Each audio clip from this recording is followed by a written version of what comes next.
Yes. Bahrain have a lot of money, but don't have a class. Indonesia get robbed. Problem here is the ref only added 6 minutes and the game should have ended in the 96th minute. We're talking about 3 free minutes that were given. So I see this as borderline criminal from the referee.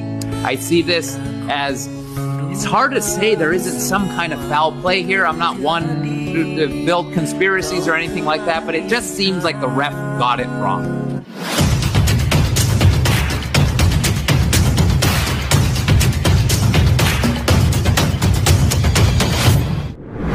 Lu punya uang, lu punya kuasa, 48 negara dukung Indonesia, hasil ini tidak sah, ya. Wasit asal Oman, Ahmed Al-Kaf menjadi sorotan rakyat Indonesia lantaran dianggap tidak fair saat memimpin laga antara skuad Garuda vs Bahrain yang berakhir dengan skor 2-2 pada Kamis tanggal 10 Oktober tahun 2024. Mungkin tak hanya rakyat Indonesia yang menyoroti kontroversi wasit pada malam itu, karena kita tahu laga Timnas Indonesia kontra Bahrain disiarkan oleh 48 negara, dan yang pasti 48 negara tersebut tidak tidur ketika wasit itu melakukan kontroversi yang sangat-sangat merugikan Indonesia, dan pastinya semua setuju jika wasit berkepala pelontos itu seperti berpihak pada tim lawan, karena bisa-bisanya ia memberikan penambahan waktu yang lebih, yakni dari 6 menit menjadi 9 menit ketika babak kedua sudah memasuki injury time. Hal inilah yang membuat luapan protes netizen Indonesia kepada wasit Ahmed Al-Kaf pun menggema di media sosial, sampai-sampai Instagram sang wasit diserbu oleh followers dan tiba-tiba menghilang. Udah 30.000 anjing. 30.000 cok. 30.000 anjing. Anjing cepet banget. Sumpah cok, ini Indonesia. Ini cok. Ada yang ngantuk cok. Wah hilang. Akunya hilang. Akunya hilang.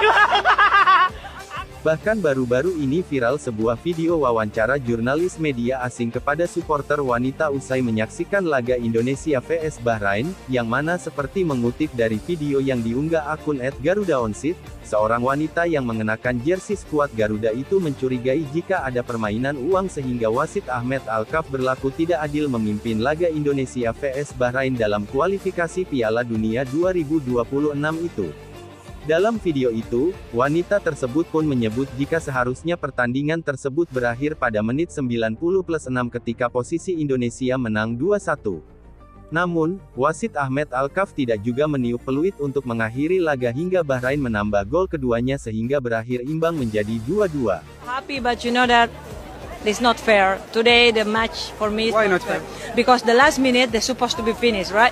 But when Bahrain make a goal, we cannot check the VAR. But when Indonesia make the goal, we can check. I always check so detail. But why when Bahrain we don't check?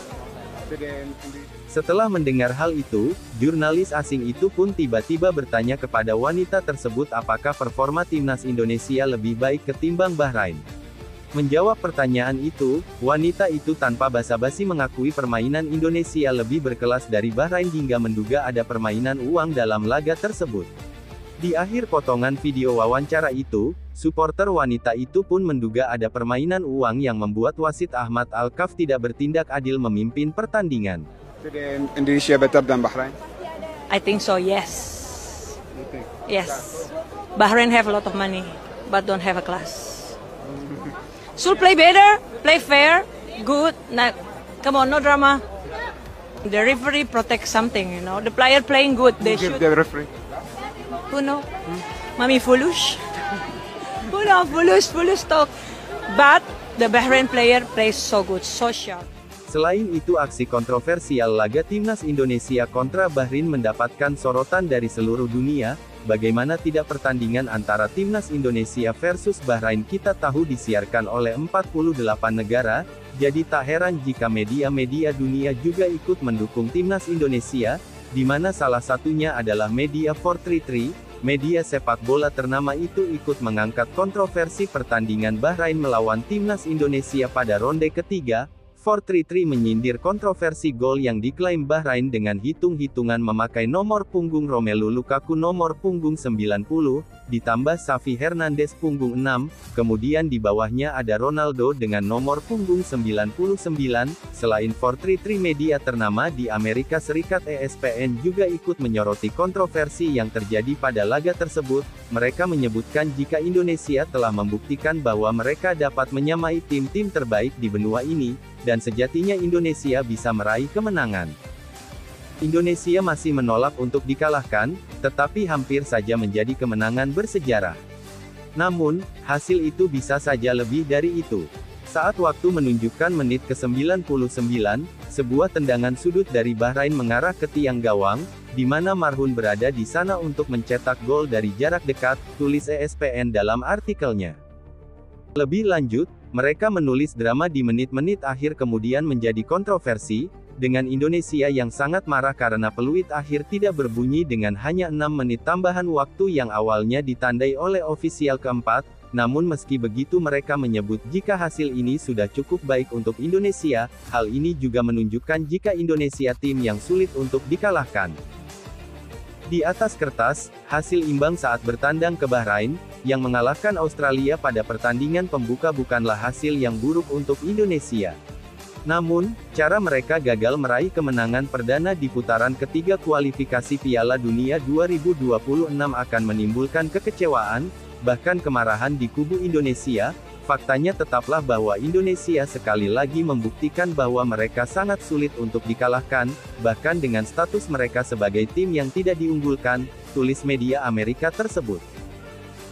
Dan ternyata tak hanya medianya yang menyoroti hal itu, pengamat sepak bola Amerika, The Gio and Go, bahkan dibuat bingung oleh keputusan kontroversi wasit yang kembali menambah waktu 3 menit. I want to know, right away in the comments, did Indonesia get robbed? Let me know what you thought about that ending in the Indonesia versus Bahrain match that ended 2-2 after Bahrain tied it in the very last play, the very final minute, the 99th minute of the match. Problem here is, the ref only added 6 minutes, and the game should have ended in the 96th minute. We're talking about 3 free minutes that were given in this game. And folks, being unbiased, being true to what I saw, it's the wrong call. It's the wrong call. I'm sorry. We're talking about 3 minutes, guys. 3 minutes. Selain itu, International Soccer Break juga mendukung Indonesia, yang mana dalam sebuah podcast mereka menyebut jika ini sebagai tindakan borderline kriminal dari wasit, karena menurut mereka sulit untuk mengatakan bahwa tidak ada permainan curang di pertandingan tersebut. Kami mencintaimu. I feel that 6 minutes means 6 minutes, right? And maybe a little bit extra. But for me, it went on too long. Yeah, that really hurt to watch because 6 minutes never means 6 minutes. First of all, let's be real. There was a yellow card in there. So then you push it to 7, right? You push it to 6.5. You push it to 6:45. To push it to almost 9 minutes? So I see this as borderline criminal from the referee. I see this as, it's hard to say there isn't some kind of foul play here. I'm not one to build conspiracies or anything like that, but it just seems like the ref got it wrong. He added way too much time at the end there. I just want to say one more thing. Kamu adalah pejuang. Pejuang. Kamu adalah pejuang. You almost got it. It's you are warriors. That is what I want to say to the Indonesian people.